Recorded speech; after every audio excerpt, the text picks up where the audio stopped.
8th scholarship MTS आणि NMMS या परीक्षांसाठी मॅथमॅटिक्स हा अतिशय महत्त्वाचा विषय आहे आणि या विषयासाठी महत्त्वाच्या टॉपिक्सचे काही व्हिडिओ आतापर्यंत पब्लिश झालेले आहेत. आज आपण सर्कल या टॉपिकला सुरुवात करणार आहोत. सर्कल हा कन्सेप्ट अगदी 5वी पासून तुम्ही बघितलेला आहे. त्यातले बेसिक कन्सेप्ट आज आपण बघूया. बघा, सर्कल म्हणजे काय? Circle is a set of points which is equidistant from the fixed point. हा जो फिक्स्ड पॉइंट O आहे त्याला आपण म्हणतो सेंटर ऑफ द सर्कल, ज्याच्यावर आपण कंपास ठेवतो आणि सर्कल काढतो, बरोबर. तर हा जो सेंटर O आहे, फिक्स्ड पॉइंट आहे, ज्याच्यापासून या सर्कल वरचे सगळे पॉइंट्स इक्विडिस्टंट असतात, समान अंतरावर असतात, बरोबर. तर आता point O is the centre of the circle.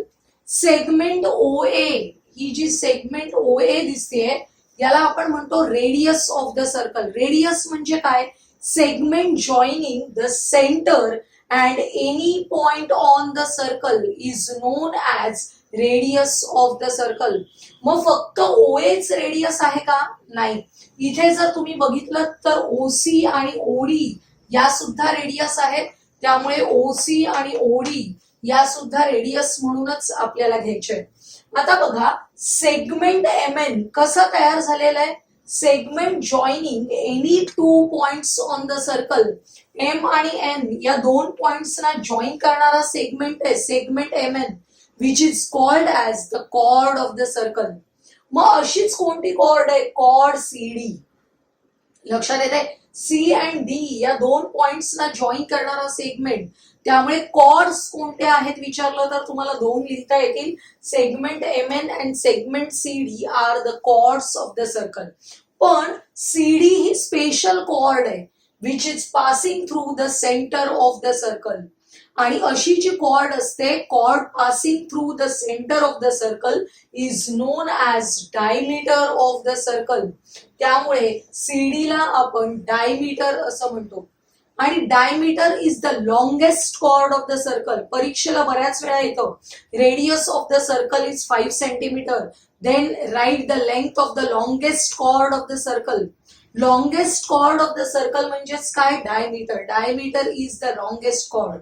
मग 5 सेंटीमीटर रेडियस असेल तर लॉंगेस्ट कॉर्ड काय होणार आहे? Diameter which is equal to 2 into radius. Diameter कसा असतो? रेडियसच्या 2 टाइम्स असतो, डबल द रेडियस.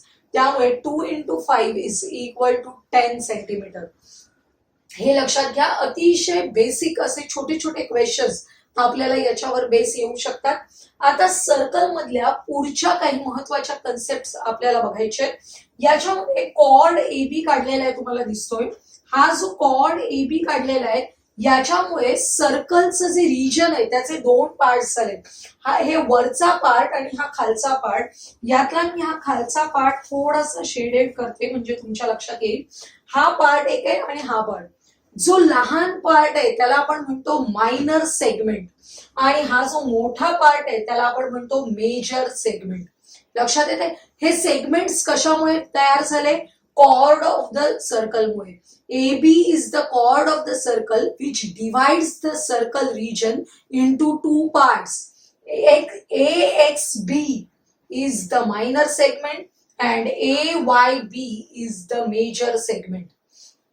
आता आपण या मायनर सेगमेंट मध्ये हा एक अँगल काढलेला आहे बघा, अँगल AQB. मायनर सेगमेंट मध्ये काढलेला अँगल आहे AQB. तुमच्या लक्षात येईल कोणत्या टाईपचा अँगल आहे तो? It is greater than 90 degrees, म्हणजेच ऑब्च्यूज अँगल आहे. The angle in the minor segment is obtuse angle and the angle in the major segment, angle APB, which is the angle in the major segment, is acute angle. Acute angle म्हणजेच काय? angle less than 90 degrees. बघा, the angle in the major segment is an acute angle. अशा छोट्या छोट्या गोष्टींवर आधारित प्रश्न येतात, आपल्याला लक्षात ठेवायचंय. नेक्स्ट प्रॉपर्टी बघा. जर आपल्याला डायमीटर दिला असेल, segment AB is a diameter of the circle, then it divides the circle into two equal parts. बघा, तो या सर्कलला हा एक पार्ट तयार झालेला आहे आणि मी वेगळा खडू वापरते, हा वरच्या बाजूचा एक पार्ट तयार झालेला आहे. हे जे दोन पार्ट्स तयार झालेले आहेत, जे इक्वल रिजन्स तयार झालेले आहेत, त्यांना म्हणतात सेमी सर्कल्स. काय म्हणतात? Semi circles. आणि measure of the semi circle is equal to 180 degrees. तुमच्या लक्षात येते संपूर्ण सर्कलचं मेजरमेंट जर 360 असेल तर measure of the semi circle is equal to 180 degrees. लक्षात ठेवायचंय. आणि angle subtended in a semi circle is a right angle. हा जो अँगल आहे angle APB is equal to 90 degrees. कुठेही आपण असा अँगल बघितला की जिथे डायमीटर काढलेला आहे आणि त्या डायमीटरमुळे तयार झालेल्या सेमी सर्कल मध्ये असलेला अँगल आहे, तर हा अँगल कसा असणार आहे? राईट अँगल असणार आहे. राईट अँगल म्हणजेच काय? 90 डिग्रीचा अँगल. लक्षात येते. आता आपण नेक्स्ट प्रॉपर्टी बघूया.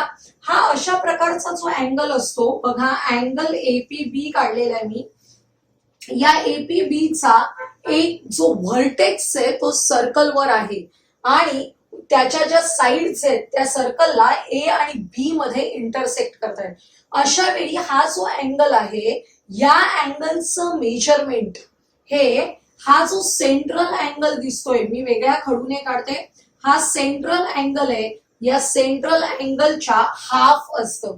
असं समजा की हा angle AOB is equal to 2XL. तर या एपीबीचं त्याच्या हाफ म्हणजे किती असायला पाहिजे? एक्स. या पद्धतीने तुम्ही लक्षात ठेवा की हा अँगल आहे which is subtended by the arc AB. हा जो आर्क एबी आहे त्या आर्क एबी ने सबटेंड केलेला अँगल आहे. अँगल एपीबी त्याचं मेजरमेंट त्याच्याशी करस्पॉन्डिंग असलेला जो सेंट्रल अँगल आहे त्याच्या मेजरमेंटच्या हाफ असतं. असं समजा की हा अँगल 120 आहे तर त्याच्या हाफ मेजर अँगल एपीबी किती असेल? 60 डिग्रीज. ही प्रॉपर्टी अतिशय महत्वाची आहे आपल्याला एक्झाम्पल साठी. आता ही नेक्स्ट प्रॉपर्टी आपण बघतोय की हा जो आर्क एपीबी आहे या आर्क एपीबी ने सबटेंड केलेलेच दोन अँगल आहेत. बघा, हा एक अँगल आहे अँगल एपीबी आणि हा दुसरा अँगल आहे विच इज अँगल एक्यूबी. पण हे दोन्ही अँगल्स या एकाच आर्कने सबटेंड केलेले आहेत. म्हणजेच हे दोन्ही अँगल्स कसे असायला पाहिजेत? कॉन्ग्रुएंट असायला पाहिजे. असं समजा की याचं मेजरमेंट एक्स आहे तर याचं सुद्धा मेजरमेंट किती असणार आहे? एक्सच असणार आहे. Angle subtended by the same arc of the circle are congruent. लक्षात घ्या. या प्रॉपर्टीवर बेस असलेले एक्झाम्पल्स आपल्याला येतात परीक्षेला, अतिशय सोपे आहेत. हा अँगल 50चा असेल तर हा पण अँगल कितीचा असणार आहे? 50चा असणार आहे. आता आपण कॉर्डशी रिलेटेड असलेल्या काही प्रॉपर्टीज बघूया. याच्यामध्ये बघा, कॉर्ड एबी दाखवलेली आहे and perpendicular from the centre to the chord of the circle काढलेला आहे. अशा वेळी तुमच्या लक्षात येईल की जेव्हा आपण सेंटर मधून कॉर्ड वर परपेंडिक्युलर ड्रॉ करतो तेव्हा it bisects the chord of the circle. त्यामुळे ही प्रॉपर्टी कशी आहे? The perpendicular drawn from the centre of the circle bisects the chord. Bisects म्हणजे काय? दुभागणे, दोन समान भाग करणे. लक्षात येते. त्यामुळे if OM is perpendicular to the chord AB then AM is equal to MB which is equal to half of the AB. तुम्हाला संपूर्ण AB आहे त्या AB ची लेंथ जर 8 सेंटीमीटर दिली असेल, AB is equal to 8 centimetre दिलेलं असेल तर AM काढायचे. AM किती असणार आहे? हाफ ऑफ द AB म्हणजे half of the 8 which is equal to 4 centimetre. अशा प्रकारे एक्झाम्पल्स मध्ये ही प्रॉपर्टी वापरता येते. पण हा O काय असला पाहिजे? सेंटर ऑफ द सर्कल असला पाहिजे, हे लक्षात घ्या. Next property, congruent chords of the same circle. हे सर्कल आहे having centre O and AB and CD are the congruent chords of the circle. Congruent chords म्हणजे काय? Chords having equal lengths. ज्या कॉर्ड्सच्या लेंथ इक्वल आहेत त्यांना आपण काय म्हणतो? Congruent chords. तशा ह्या chord AB and chord CD are congruent chords of the same circle. Then these chords are equidistant from the center. Equidistant म्हणजे काय? समान अंतरावर. हा जो सेंटर O आहे त्या सेंटर O पासून या कॉर्ड AB चं जेवढं डिस्टन्स असेल तेवढंच या सेंटर O पासून कॉर्ड CD चं असणार आहे. आणि डिस्टन्स काढायचं म्हणजेच आपण काय करतो? परपेंडिक्युलर लक्षात घेतो. OM is perpendicular to AB and ON is perpendicular to CD. आणि ह्या AB and CD are congruent, then these perpendiculars are of equal length. त्यामुळे OM is equal to ON असणार आहे. तुम्हाला एक्झाम्पल्स मध्ये दिलेलं असतं chord AB is congruent to chord CD and OM is perpendicular to AB, ON is perpendicular to CD. आणि तुम्हाला ON ची लेंथ दिलेली आहे 5 centimetre. Then find the length of the OM. किती असणार आहे? Length of the OM is also equal to 5 centimetre. कारण congruent chords are equidistant from the centre. Equidistant हा शब्द म्हणजेच काय? समान अंतरावर, सेंटर पासून सारख्याच अंतरावर असतात. आता आपण नेक्स्ट प्रॉपर्टी बघूया. याच्यामध्ये काय सांगितलंय? The central angles. Central angles म्हणजे अँगल ऍट द सेंटर, बरोबर. Central angles subtended by the congruent chords in a circle are congruent. ह्या ज्या AB अँड CD ह्या दोन कॉर्ड्स आहेत त्या कॉन्ग्रुएंट आहेत असं आपल्याला सांगितलेलं आहे. या दोन कॉर्ड्स जशा कॉन्ग्रुएंट होत्या तशाच AB and CD are the congruent chords of the circle. मग ही जी AB कॉर्ड आहे त्याने केलेला सेंट्रल अँगल कोणता आहे? Angle AOB. आणि या CD कॉर्डने केलेला सेंट्रल अँगल कोणता आहे? COD. हे जे सेंट्रल अँगल्स आहेत ते कॉन्ग्रुएंट असतात. If the chords are congruent then central angles subtended by the congruent chords are also congruent. तुम्हाला सांगितलेलं आहे chord AB is congruent to CD. आणि हा जो एक अँगल आहे तो 100 डिग्रीचा दिला असेल तर अँगल COD पण किती असला पाहिजे? 100 डिग्रीज असला पाहिजे. पण नेक्स्ट कन्सेप्ट बघूया, सायक्लिक क्वाड्रिलॅटरल. सायक्लिक क्वाड्रिलॅटरल म्हणजे कसा क्वाड्रिलॅटरल बघा.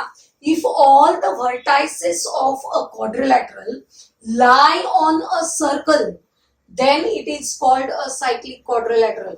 हा ABCD हा क्वाड्रिलॅटरल आहे ज्याचे all the vertices lie on the same circle. ABCD हे व्हर्टायसेस या सर्कल वर आहेत. अशा वेळी ABCD is a cyclic quadrilateral. लक्षात येत आहे? आणि अशा सायक्लिक क्वाड्रिलॅटरलची अतिशय महत्वाची एक प्रॉपर्टी आहे ती म्हणजे sum of the measures of opposite angles. Opposite angles बघा, हा अँगल A आहे त्याचा हा अँगल C हा काय आहे? अपोजिट अँगल आहे. Angle A and angle C are opposite angles. Angle B and angle D are opposite angles. या अपोजिट अँगल्सची प्रॉपर्टी आहे. काय प्रॉपर्टी आहे? The sum of the measures of the opposite angles of a cyclic quadrilateral is 180. लक्षात येते? या दोन अँगल्सची addition किती असते? 180. म्हणजे हा जो अँगल आहे तो अँगल जर 110 डिग्रीज असेल तर हा अँगल असतो 70 डिग्रीज. म्हणजे या दोघांची ऍडिशन आहे 180 डिग्रीज. लक्षात येते? जेव्हा दोन अँगल्सची ऍडिशन 180 असते तेव्हा त्या अँगल्सना काय म्हणतो आपण? Supplementary angles of each other. त्यामुळे लक्षात ठेवायचंय opposite angles of cyclic quadrilateral are supplementary angles of each other. अतिशय महत्वाची प्रॉपर्टी आहे. बघा, समजा हा जो अँगल आहे तो अँगल दिलाय तुम्हाला 115 डिग्रीज तर त्याचा अपोजिट अँगल तुम्हाला काढायचंय. Sum of these two angles is equal to 180. म्हणजे अँगल D काढायला काय करावं लागेल आपल्याला? 180 मायनस 115 म्हणजेच आपल्याला 65 डिग्रीज असं याचं मेजरमेंट येणार आहे. लक्षात येते? कोणतीही माप घ्या तुम्ही, फॉर एक्झाम्पल, पण अपोजिट अँगल्स आर सप्लिमेंटरी हे लक्षात ठेवायचंय. आता अपोजिट अँगल्सची ऍडिशन 180 असते, त्यामुळे या क्वाड्रिलॅटरलच्या दृष्टीने काय होणार आहे? Measure angle A plus measure angle C is equal to 180. Measure angle D plus measure angle B plus measure angle D is equal to 180. असं समजा. आता मी याची नावं आहेत ती बदलते आपल्या माहितीसाठी. याची नावं बदलते KLMN, आणि आता आपल्याला हीच प्रॉपर्टी लिहायची आहे. फॉर KLMN आपल्याला ही प्रॉपर्टी लक्षात घ्यायची असेल तर अपोजिट अँगल्स कोणते आहेत? Angle K and angle M are opposite angles. म्हणजे measure angle K plus measure angle M is equal to 180. आणि हे अपोजिट अँगल्स कोणते आहेत? L and M. Second pair, measure angle L plus measure angle N is equal to 180 degrees. म्हणजे कोणताही quadrilateral दिला असेल तरी आपण त्याच्या अपोजिट अँगल्स कडे लक्ष द्यायचं. एक एक्झाम्पल घेऊया आपण. या एक्झाम्पल मध्ये angle A is equal to 4x minus 10 दिलेला आहे. मी पुन्हा याची नावं बदलतीये आपली, कारण या अँगल जो दिलेला आहे त्याच्यामध्ये अँगल ABCD अशी नावं दिलेली आहेत. असा आपला सायक्लिक क्वाड्रिलॅटरल आहे ABCD, ज्याच्यामध्ये angle A is equal to, या अँगल A चं मेजरमेंट दिलेलं आहे आपल्याला आणि अँगल C चं मेजरमेंट दिलेलं आहे. आपण लिहूया. Angle A is equal to 4x minus 10 and angle C is equal to 2x plus 10 असे अँगल्स दिलेले आहेत. आणि सांगितलंय find the measure of angles A and C. A and C चं मेजरमेंट आपल्याला काढायचंय. आपल्याला माहिती आहे these two are opposite angles of cyclic quadrilateral and therefore these two angles are supplementary. That means measure angle A plus C is equal to 180. आपल्याला equation मिळेल. Angle A आहे 4x minus 10 plus B आहे 2x plus 10 which is equal to 180. इथे minus 10 plus 10 cancel झाले.